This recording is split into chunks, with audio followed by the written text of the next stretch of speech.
Hi all, my name's Andrew J. Clark. I'm a landscape photographer from Western Australia and a Sony digital imaging advocate.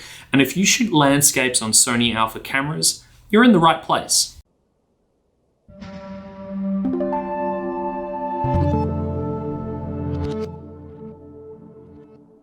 This is my series of quick tips for Sony Alpha photographers who want to get the most out of their cameras for landscape photography. And I'm taking it as a personal challenge to try and keep these ones quick and concise.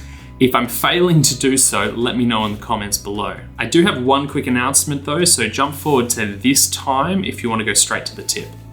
I just got back from a landscape weekend workshop in WA's Southwest where I took 7 Sony Alpha cameras, these 6 as well as the Sony A7R4 that I'm filming on right now, and tried to see whether I could get good or possibly great landscape results from basically any camera in the Sony Alpha lineup. The next video I put out will be a behind the scenes look at that shoot and a comparison between the results that I got on all of these different cameras to answer the question as to whether you can get great landscape results on any camera within the Sony Alpha range. So consider hitting subscribe if you want to see that video, and I've also got a long list of landscape tips that are going to form part of this series. Anyway, here's a shot from that shoot, and I'm not going to tell you which camera it was until the next video.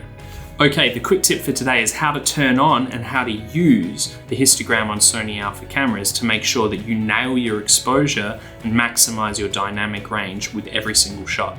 And it's really straightforward. You can access the histogram on your camera by just cycling through the display options by pressing the disp button on your scroll wheel. By default, you'll just need to press the display button twice to access the histogram, and the same applies to the EVF, although the settings are managed independently, so you do need to put the camera up to your eye to cycle through the display options for the EVF. If when you're cycling through you don't see the histogram, it may be that you've altered the setting for the monitor and not the EVF, or the other explanation is that it's been turned off in the menu system. To turn it back on, jump into the second menu and find the tab with the disp button setting.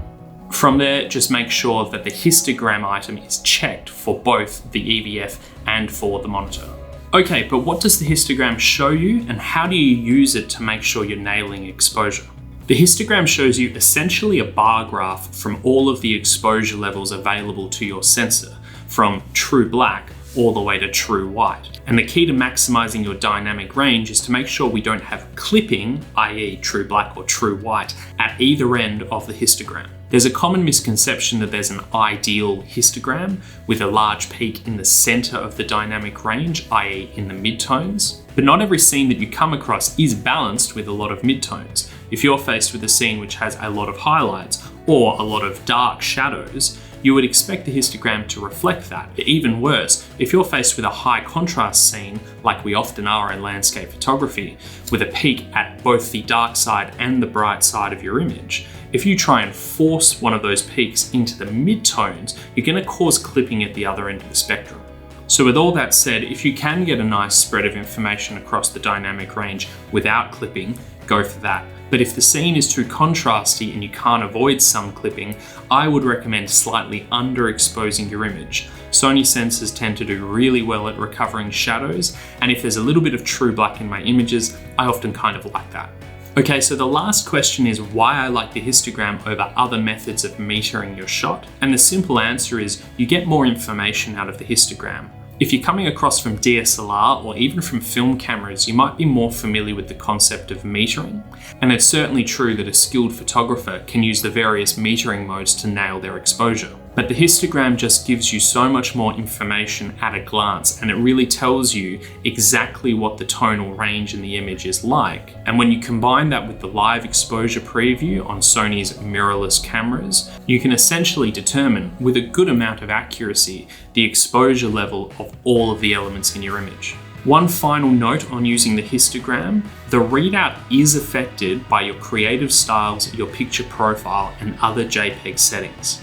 So my recommendation would be essentially to turn all of those JPEG settings off and shoot with a very neutral, flat JPEG profile. But more importantly, to stick with those settings for every shoot and for all conditions. That way you get comfortable with what the histogram means for your raw files later, and you can learn to trust the histogram to nail exposure every time.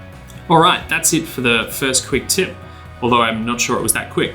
Consider hitting subscribe if you want to see me do better in my next quick tip. And as I mentioned at the start, my next video is going to be me juggling 7 Sony cameras for one sunrise shoot, and the results of that are pretty interesting. So stay tuned for that one, and thanks so much for watching.